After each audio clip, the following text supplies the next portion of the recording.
आपने मुझे सजाए मौत देनी, वो तो एक पर्चे में ही दे लोगे, तो दो जान छुड़ाओ। आपने मुझे सजाए मौत देनी, दे दे, जान छुड़ाएं, क्योंकि मैं इस जिल्लत की जिंदगी में सजाए मौत से कम आपसे नहीं लूंगा। देनी है तो अब आपको मुझे सजाए मौत देनी है। मैं अदालत से मांगूंगा कि मुझे सजाए मौत दी जाए, क्योंकि मैं इस जिल्लत की जिंदगी नहीं जीना चाहूंगा।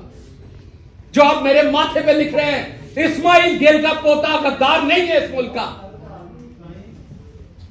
आप किस तरह मुझे, आपने मारा, मैंने गिला नहीं किया, मैं इतने महीनों से चुप हूं, क्योंकि इधर से उठाऊंगा अपना पेट नंगा होगा। मेरा मुल्क है ना, नहीं बात की मैंने, किसी ने कहा डर गया। आपने देखा जो आपके पास 1 घंटा 2 घंटे रहे, उन्होंने बाहर आके क्या किया। मैं 16 दिन रहा आपके पास, मैं चुप हो गया। सब्र है हम लोगों में, हम गांव के लोग हैं, हमें बड़ा सब्र है। हम लगे हुए जख्म भी माफ कर देते हैं, बहुत सब्र है। लार्जर गुड के लिए बहुत कुछ करते हैं हम लोग। मुझे पता है मेरे मुल्क को इसका नुकसान होना है। मुझे मेरी यूनिवर्सिटी ने कहा कि बताओ यहां किसको लिखना है। आपको पता है मैंने आज तक अमेरिकन एम्बेसी को खत नहीं लिखा। मेरी बीवी वहां बैठी है, मैंने उसे मना किया, आपने किसी को ईमेल नहीं करनी। यहां किसी को जुकाम हो जाए तो ये हर फॉरेन जो कोई एनजीओ को लिखते हैं, यूएन में लिखते हैं, कहां लिखते हैं। मैंने अपनी सारी फैमिली को मना किया कि नहीं लिखना। इंसाफ पाकिस्तान में लेना है, पाकिस्तान को बाहर बदनाम नहीं करना। यह सच है कि मेरे पे तशद्दुद हुआ, मेरे पास तस्वीरें हैं उसकी, लेकिन क्या बाहर जाके नंगा करूं अपने मुल्क को।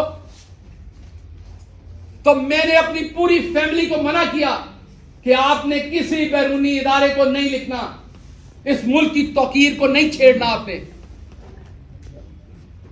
तो उसका सिला अगर सजाए मौत है तो दे दीजिए। मैं कहां से गद्दार हूं? मेरा बाप कहां से गद्दार है? मेरा दादा कहां से गद्दार है? हम अपना सब कुछ छोड़ के इस मुल्क में 2 दफा हिजरत की हमने। मेरा दादा सब कुछ छोड़ के आया, मुझे मौका मिला, मैं दुनिया के सबसे सुपर पावर में गया, वहां की सबसे बड़ी यूनिवर्सिटी में गया, मैं टॉप सैलरी ले रहा था, अपने सारे मटेरियल ख्वाब जी सकता था, सब कुछ छोड़ के, अपनी फैमिली वहां छोड़ के मैं यहां आया। मुझे सबने मना किया, मुझे पछतावा नहीं है, मैं इसकी कीमत दे रहा हूं।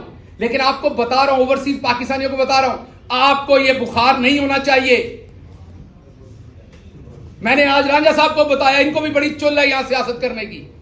मैंने कहा आपको यह बुखार नहीं होना चाहिए, चुप करके वहां अपना काम करें, पाकिस्तान की मदद करनी, वहां से पैसे भेजे बस। खबरदार, आप मिडिल क्लास के लोगों ने सोचा कि आप सियासत करके इन वडेरों के बराबर बैठ सकते हैं, क्योंकि मैं इनसे डरता नहीं था, मैं बराबर के जवाब देता था, मेरे अंदर खौफ नहीं था। मैं इन वडेरों की औलाद को बराबर टीवी पे टक्करता था। मुझे तब भी धमकियां दी जाती थी। मैं वाहिद हूं पीटीआई में जिसने पीटीआई की हुकूमत में आप सबके सामने हाईकोर्ट में केस भुगते, मुंह पे स्याही डलवाई, अंडे खाए, जूते मारे गए मुझे। मेरी अपनी हुकूमत, मेरा अपना चीफ मिनिस्टर, मेरी अपनी पुलिस मुझे प्रोटेक्ट नहीं कर सकी तब। क्यों? क्योंकि मैं मिडिल क्लास से था। यहां आप किसी और की हुकूमत में किसी शहजादे को हाथ लगा के देखें, ऐसी की तैसी आपकी।